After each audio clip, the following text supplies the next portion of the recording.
provided by Thomas Allgaier and Frennis, based on the most relevant posts on LinkedIn about account-based marketing in CW 3031. Frennis is a B2B market research company working with enterprises to optimize their campaigns with account and executive insights far beyond AI. Welcome to the deep dive.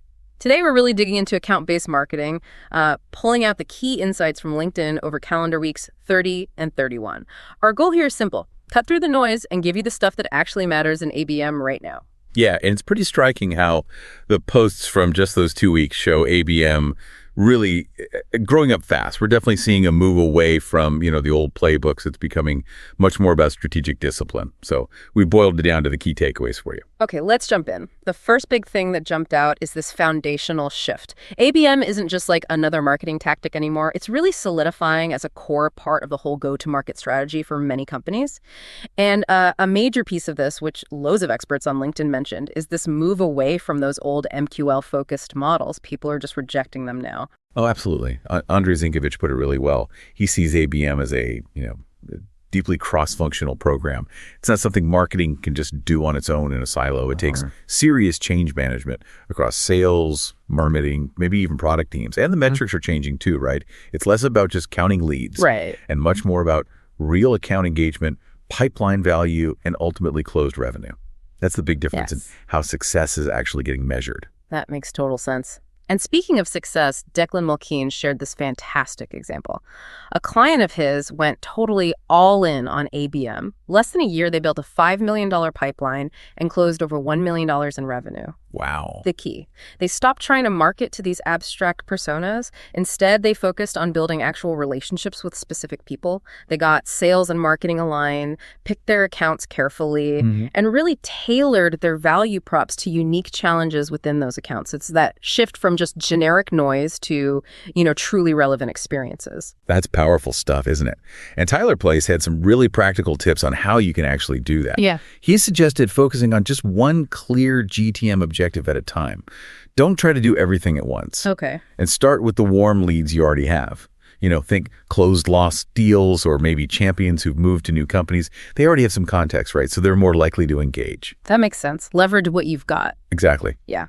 And crucially, get sales involved in building that target list from day one. If they don't buy in, it's going to struggle. Yeah, that collaboration piece feels critical, but it's not always easy, is it? This strategic shift. Yeah. Davis Potter pointed out this real frustration bubbling up. Lots of ABM leaders are dealing with CMOs who are still kind of stuck in those 2015 lead gen playbooks. Yeah. And that disconnect, it's actually causing top ABM talent to, look for jobs elsewhere. It really drives home the point. ABM can't just be a side hustle. It needs to be baked into the core GTM strategy. And, if doing a full strategic ABM overhaul feels like too much right now, Bev Burgess talked about something called scenario ABM. It's kind of a lighter approach, more focused, more efficient. You narrow the scope within an account to achieve just one specific business outcome. The idea is to make it really repeatable. Interesting. A way to get started, maybe. Could be. It boosts efficiency without needing this huge company-wide change immediately. Okay, so let's pull this together. What does all this actually mean for you if you're thinking about ABM or trying to make it better? McCall Jakowski laid out some really good questions to ask yourself. Like, is your ideal customer profile really truly defined? Not just demographics, but actual pain points, buying signals. Are sales and marketing genuinely aligned, like really aligned? That's a big one. Can your business model support longer sales cycles, higher contract values? Because ABM often involves that. Right. It's about value, not just volume. Do you have the resources ready for proper personalization at scale? And maybe the most important one, are you ready to play the long game? Yeah, that patience piece is key. ABM is definitely a marathon, not a sprint. Definitely. Rick Collins really nailed this. He said ABM isn't some tool you just buy off the shelf. It's a motion you have to build. And he stressed that real sales buy-in is totally non-negotiable. Plus, you've got to turn all that data into actual usable sales motions. Otherwise, data is just noise, right? It has to help the sales team take action. Absolutely. Turning data into action. That's a perfect segue into our second big theme, which is this incredible focus now on precision targeting, deep personalization, and really leveraging real-time data and buyer signals in ABM. We're way past broad strokes here. Yeah, it's getting super sophisticated. And the personalization part is evolving fast. Matt Rashford pointed out that real ABM personalization isn't just sticking a logo or a name in an email anymore. Right. It's multi-tiered. It needs real depth. And Theo Canellopoulos echoed that. He advises defining super specific ICPs, but also using disqualification criteria. Knowing who not to target is just as important. That's smart. Save resources. Totally. And mapping out the whole buying committee, understanding everyone's role, their influence based on their actual pain points and signals you're picking up. That's a huge step up. And some of the applications are frankly fascinating. Isaac Ware, for instance, is focused on using contact level intent for ads. So imagine someone specific in a buying role changes jobs or gets promoted, bam, you're showing up for that person on every channel, not just spraying ads at the whole company. Hyper-targeted. Exactly. And then there's Danette Ben-Simon's playbook called Steal Your Competitors' Logos. Ooh, aggressive. I like it. Right. It uses data to find accounts using a competitor, then hits them with messaging highlighting their potential pain points and showing proof others have switched successfully. Pretty clever. Very clever. And this ties into the human psychology side too, doesn't it? Sheikh Shati had some great insights on this. She reminded us that B2B decisions aren't purely logical. Emotions play a huge role. So understanding psychographics, the buyer's motivations, their beliefs, their emotional drivers, that's key for messaging that actually connects. Her team actually saw engagement rates double when they tuned messages to these psychological profiles, not just demographics. Double. That's significant. And it feels like the signals themselves are getting way better, too. Lucas Liskovec mentioned HubSpot's new research intent feature. It basically connects external buying signals, like a company researching, say, cybersecurity frameworks online, with what they do on your site. Connecting the dots. Exactly. So if an account in your CRM is researching that topic out there and then they hit your pricing page, HubSpot flags that whole picture of intent for you. Powerful stuff. That complete view is crucial. Jordan Brownwell put it nicely. Modern ABM isn't just segmenting lists anymore. It's about dynamic prioritization, using AI, using intent signals to reach the right folks at exactly the right moment. Right time, right person. And Tanmay Sarkar added another layer to that. He argued for mapping audiences not just by company size or industry, but to where they are in their journey and their underlying mindset. Someone who just signed up needs proof of value, right? Yeah. But someone totally new needs their curiosity sparked. It's that tailored approach. Precision timing, precision messaging. But what good are all these signals if you're slow to act? Tatiana Giraldo had a really stark warning. Wait more than 5 minutes to follow up on a lead. And you've probably lost them. She said speed directly impacts your revenue velocity. Gotta be fast. 5 minutes. It's quick. Tells you how high expectations are.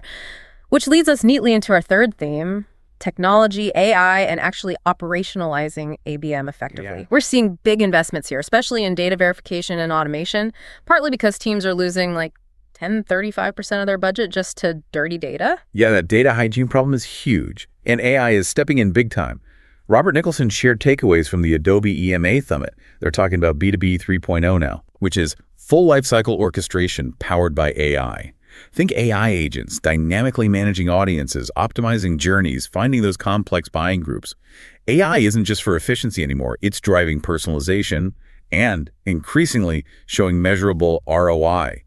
CXOs are planning bigger AI budgets because of it. Wow. And the tools themselves are changing. Jeff Rigo talked about Hushly's AI-driven ABM module. He said it blows past traditional platforms like Marketo for creating personalized 1.1 microsites super fast, like in minutes. Impressive. And get this, it lets buyers actually talk to the content through an AI agent embedded on the page. Whoa, okay. Conversational content, that's different. Right, a big leap from just, fiddling with tokens and snippets manually. And Daniel Remedios takes that idea even further. He makes this really strong case for AI-native ABM. He argues that the old SaaS-native ways, static ICPs, generic sequences, they're just becoming obsolete. So what's AI-native mean? It means intelligent agents are constantly doing the work, researching signals, contextualizing them, triggering precise, dynamic actions, and learning continuously. It's about creating these dynamic micro-segments on the fly, sending hyper-contextual messages. It goes way beyond just basic automation. It's adaptive. And people are actually doing this, like putting it into practice? Oh, yeah. Bill Stathobola shared how his team books over 20 enterprise meetings a month using just 6 workflows. They stitch together tools like Clay, Lemlist, Zapier, and ChatGPT. And their contact match rate jumped from like 40% to over 80%. 20 meetings a month, just from workflows. That's solid. Definitely. And Katya Terapovskaya broke down a whole AI stack just for LinkedIn B2B conversion, covering content creation with tools like Taplio, outreach automation, data enrichment, even attribution with things like Fibbler or ZenABM. Okay, so the tools are there, but you need structure, right? Absolutely. Physics-Gary really emphasized this. He talked about setting up an ABM Center of Excellence, a COE. He calls it the operating system for ABM. It standardizes your playbooks, helps scale personalization, integrates these AI agents effectively. It makes ABM a real company-wide capability, not just some marketing side project. An operating system for ABM. I like that. It's even changing roles, isn't it? Ocean Lane discussed the rise of the GTM engineer. ABM and AI are demanding totally new strategic skills for that kind of role now. It's not just ops anymore. Exactly. It's about orchestrating this precision engagement. But there's a really important but here. Ruska Blagojevich pointed out that even if AI generates these amazing hot leads, deals can still fall apart. Why? Lack of brand recognition and trust. The budget holder, the person signing the check, they need to actually know your brand and connect it with real results. Otherwise, pipeline is just potential. So tech alone isn't enough. Brand still matters. Right. A lot. Hugely. And Keith Jones added another angle, Google's big AI shift. He sees it as signaling the decline of traditional inbound B2B, which makes hyper-targeted outbound ABM even more critical now. The game is really changing. That's a really powerful point about trust and brand, which brings us full circle, really. With all this amazing tech, all this data, how do we make sure we don't lose the human element? This is where it gets really interesting, I think. Yeah, me too. James Roberts put it so simply but so powerfully. Account-based marketing is fundamentally a relationships business. He points out you might have 13 or more stakeholders in a complex deal. AI can find them, target them, sure, but none of that matters if your team isn't actually equipped to build genuine connections.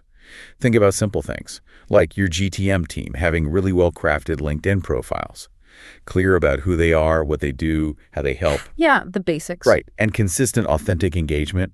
That builds the foundation of trust before any tech or content really gets a chance to persuade. I love Alison Dean's analogy for this. She compared ABM to Tinder. Okay.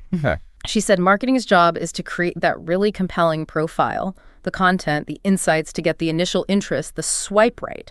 But that swipe right, it's just a conversation starter for sales. It's not the final conversion. I see. Marketing opens the door. Exactly. Marketing orchestrates the relevance, the urgency, the trust.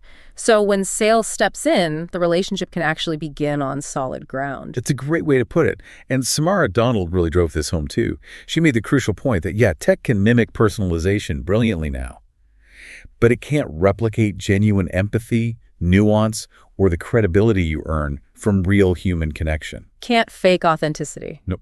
She says AI should amplify our humanity, help us find insights, prioritize who to talk to, but humans absolutely have to lead the strategy, the storytelling, the actual impact. It's not about replacing people. It's about making human-led strategies way more effective. Amplify, not automate. Humanity. I like that. So when you think about all this, what does it mean for your approach? How do you make sure your ABM stays human first, really relational, even while you're using all this cutting-edge AI and data? Lokeshan had a good reminder. Your ABM campaigns are only ever as strong as your underlying brand story and how well that story builds trust. Absolutely. Which leaves us with maybe a final thought for you to chew on. In this world that's getting so driven by AI and data, what's maybe one concrete thing you can do this week to make sure your ABM strategy focuses a little more on genuinely connecting with people and building trust, and maybe a little less on just hitting the metrics? Something to think about. If you enjoyed this deep dive, new deep dives drop every 2 weeks. Also check out our other editions covering things like field marketing, channel and partner marketing, AI and B2B, MarTech, go-to-market, and social selling. Thank you so much for joining us for this deep dive into account-based marketing. We really appreciate your time. Be sure to subscribe to the deep dive for more insights like these, concise, impactful, and designed to keep you well-informed fast.